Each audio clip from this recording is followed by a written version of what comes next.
So for today, we are going to work on some shading. We are going to shade the face. We're going to get the hair in and finish up our details for our picture. So last week we went from the eyes and the nose and the mouth. We got all those features in, and then I told you you could start shading around those areas. And really what you want to do is you want to think about, really looking at your picture and seeing where those tones are, the value, so that you can start to shade that in. So I usually hold my pencil to the side a little bit, and then I will lightly make some small lines, and I always keep it pretty light. I don't really go dark right away. I won't go, black until the very end of that shading process, but I really want to look at her face and see where those areas are in. Then I start to look at the side of the face, and really we want to get the face in before we get too far, all right? And so just making some small lines, I can start to shade all along the edges here and work my way down and around. So I look at her cheeks, and it's a lot darker on those sides, so I'm going to blend those in. She has a little bit of value underneath, and then her neck will have some shading. And a lot of this value will creep up, and it will go into her eye area. Now, before I get too far, because I'll do some shading on the forehead, I want to make sure that I get the hair in.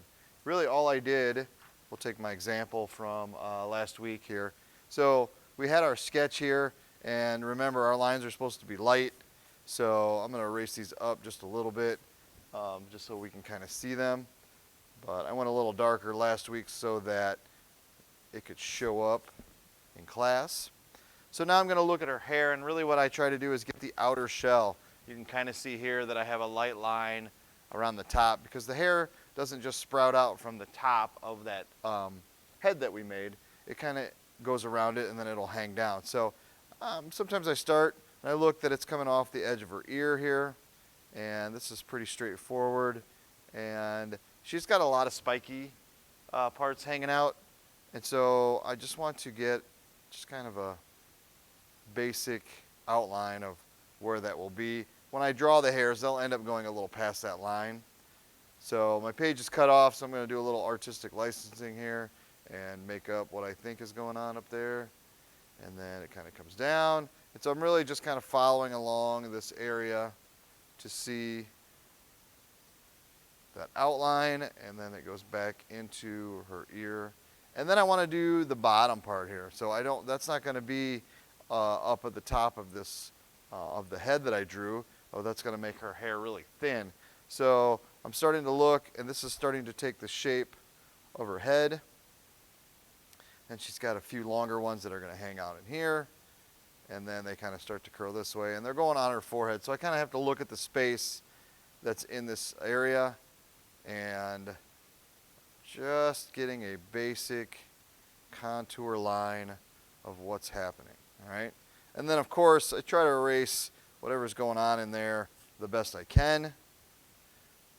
But this will at least give me a nice outline of where those hairs are. So that's what I've got in this picture here. So once I've got that in, then I can look back at the forehead, and I can start shading in on the face, the shadows that go along this side and a little bit on this side. And then there's some up close by the hair. So I'm going to make sure I get those in, because I want the hair to go over what I'm shading. And so if I get that in, then they'll mesh nicely. If I put that hair in first, sometimes it's hard to get into those spaces, all right? So once I get done shading the face, we should have quite a bit of value. So you can see I went a little darker along the edges, all right? I made sure I got the ears and the tones, and then a little bit on the neck. And I can always go back in now. This is the area that it's going to be tougher to go back in, but I wanted to make sure that I got a little bit of shading in there, all right? Once I get that done, then I'm going to start working on the hair.